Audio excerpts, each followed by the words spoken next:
Hello and welcome to my Serenoa guide for triangle strategy. So Serenoa is forced in most missions. There are some exceptions to this in the storyline, but the only cases in which he's not forced are mental mock battles and specific branches in the storyline. So he's pretty much always going to be on the field except for a few chapters. So let's go over his kits and also is he any good? So I think he's decent. He's definitely not one of the best characters, but he's really solid. There's nothing wrong with him. Like, he's just like a solid bruiser. He can kind of stay in the fray to some degree. He's not exactly a tank, but he has like pretty average stats and he's kind of like a generalist that can fit into like anything. So let's check out his abilities first. All right, so for accessories, you can pretty much run whatever you want on him. You can use things that increase evasion, accuracy.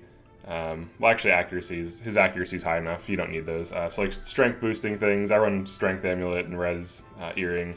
Obviously strength bracelet's better, but I have other units that deal more damage that run those. So this is my third playthrough. So once I get bracelets unlocked for the third time, I'll get him a strength bracelet. But I would say defense or like offense, like offensive things that make him tanky or deal more damage are pretty good. So resurrection earring is pretty good for that. He is essential in some missions, like he can't die, so that's why I have the res earring on him, but it's not too often this happens. Alright, so his first ability, delaying strike, will move an enemy's turn order back, and it does a little bit of damage. It actually does less damage than his normal attack. So it's a pure utility ability, which sounds pretty funny, utility ability, but it will move an enemy back in the turn order. So depending on like if they're a boss or not, it'll move them more or less in the turn order. So like normal enemies get moved back further, some bosses don't even get moved back at all, and if you've delayed them previously, sometimes it does nothing. But generally it will move them back in turn order, so that's basically what it does. So it's a kind of shutdown ability that moves enemies' turn order back, which is useful for, setting up combos, preventing enemies from acting or healing or dealing damage. So it is a very good skill. Next you have Pursuit Stance. Increases accuracy of and damage dealt by follow-up attacks. So he's pretty good with comboing. He's a very team-oriented unit. He basically always wants to be near things in order to be successful. So a lot of his abilities rely on being near allies and just comboing with them. So this just makes his follow-up attacks more damaging, so it's pretty good. So this is a passive, so this is just always active once you level up and get it. Next we have Hawk Dive. This, in my opinion, is like his best ability. When upgraded, it can have a range of 1 to 3.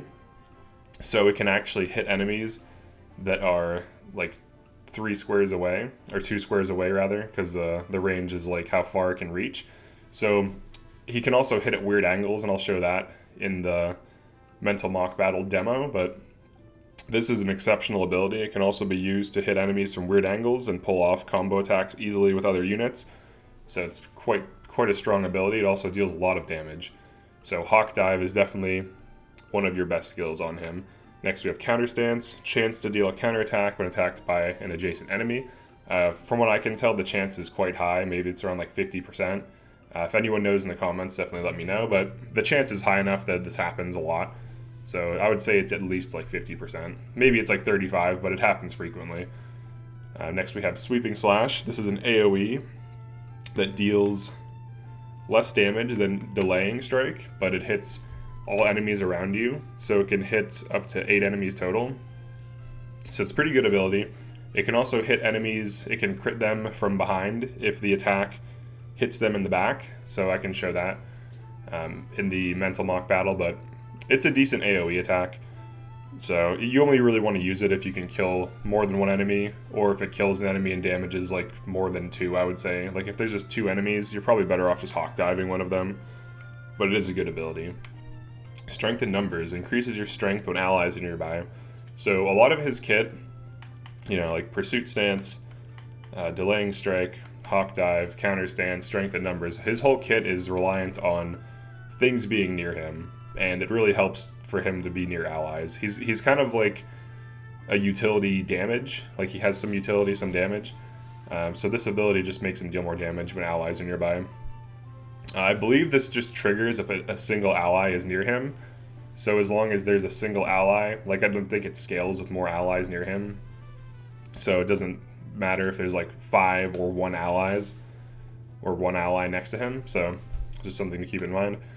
Next we have Shielding Stance. This causes him to take half the damage of an ally.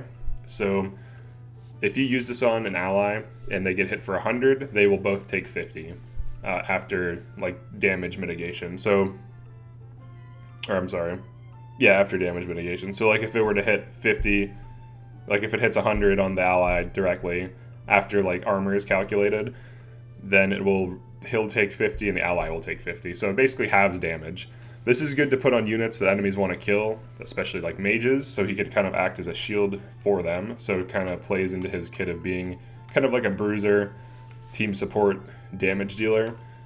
He doesn't have the biggest damage, but he has enough damage that it's useful. But Shielding Stance is good for helping keep like squishy mages alive that enemies love to combo attack to death. Finally, we have Under Conviction's Banner. Grant 1 TP to all allies within range. So this lets him kind of be a TP battery. The cost is pretty extreme, so I would say it's not the best ability. Medina can easily achieve effects similar to this just by throwing an AoE healing item for free, so this isn't really that good.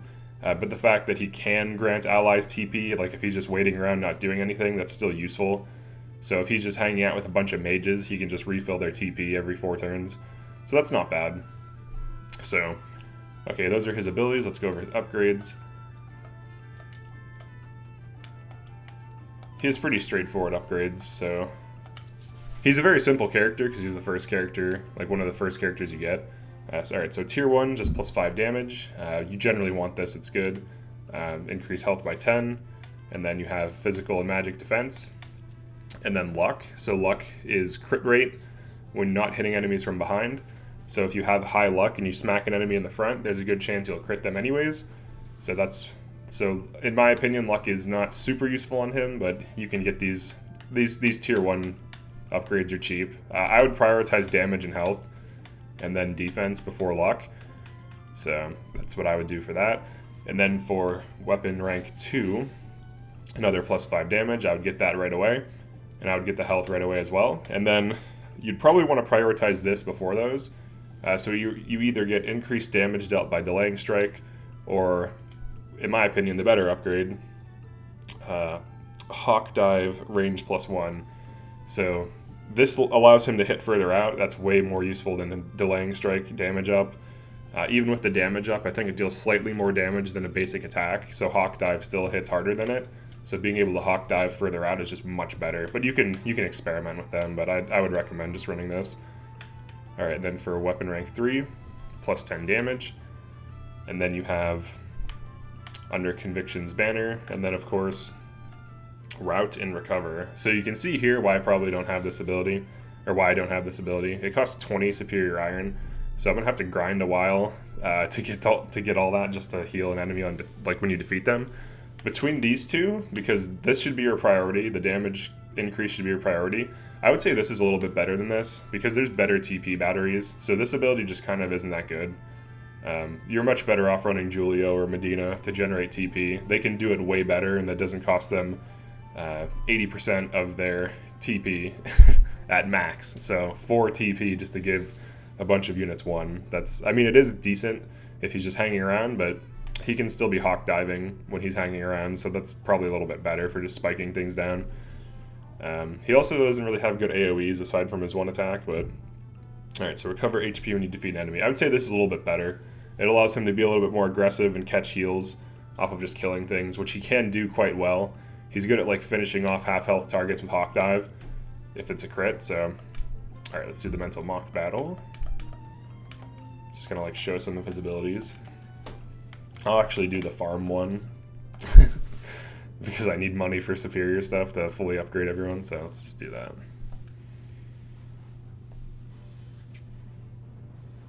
Okay, we'll just make it so there's only a few.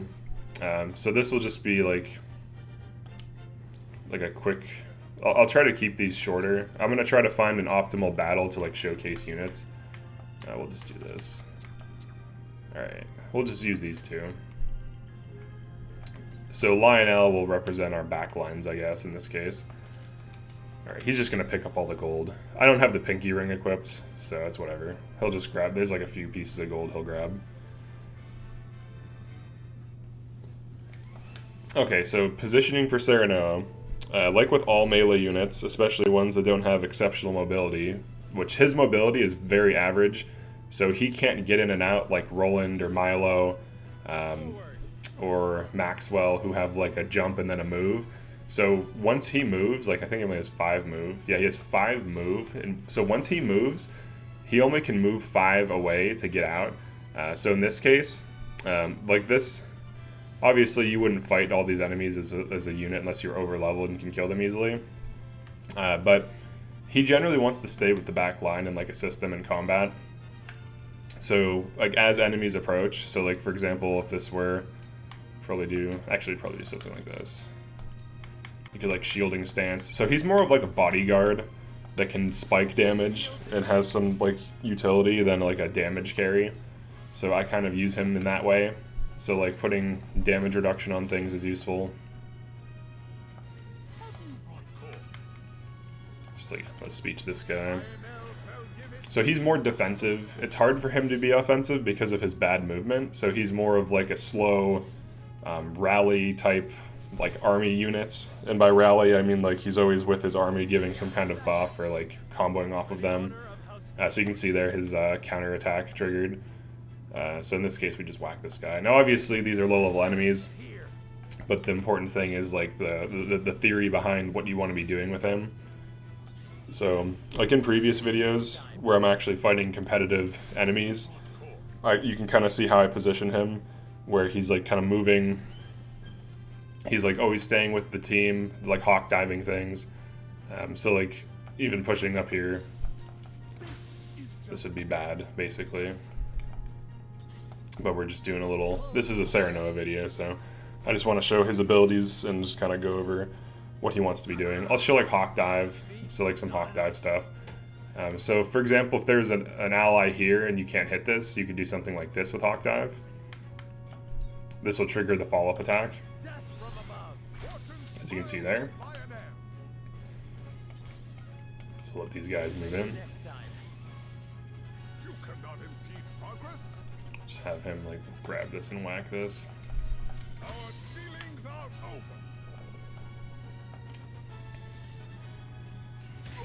So of his abilities, I would say Hawk Dive is the best by far. Hawk Dive and Shielding Stance are what I use the most. Shielding Stance on like squishy dudes, and then Hawk Dive just like get combos off. And here's like the max range. Like this is, so you can see the range of Hawk Dive, but this will count as a crit.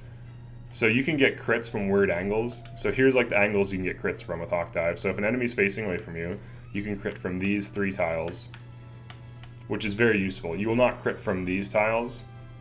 Actually, you might crit from this. Yeah, you can see I'm critting from there. Sometimes these ones do it. Sometimes it counts as a side attack. This one generally will count as a side attack.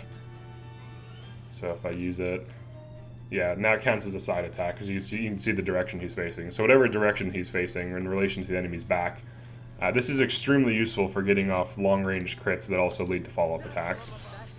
So you can see there. Because what it allows Serenoa to do is to just peek out a little bit. So if you have like an Anna somewhere or a Milo somewhere, some more aggressive like evasion tank out in the battlefield, Serenoa can help them at range, which is very useful,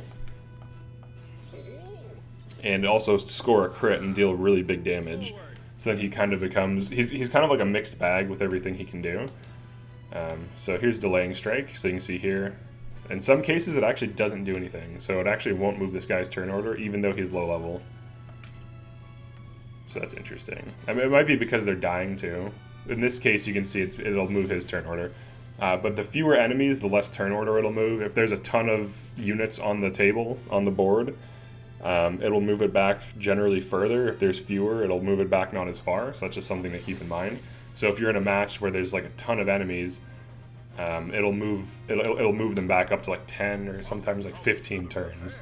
So that's something to keep in mind with Delaying Strike.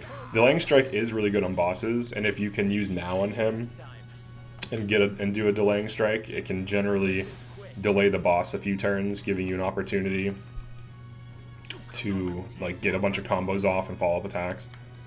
Alright, we're gonna do this. We're gonna do this the old-fashioned way.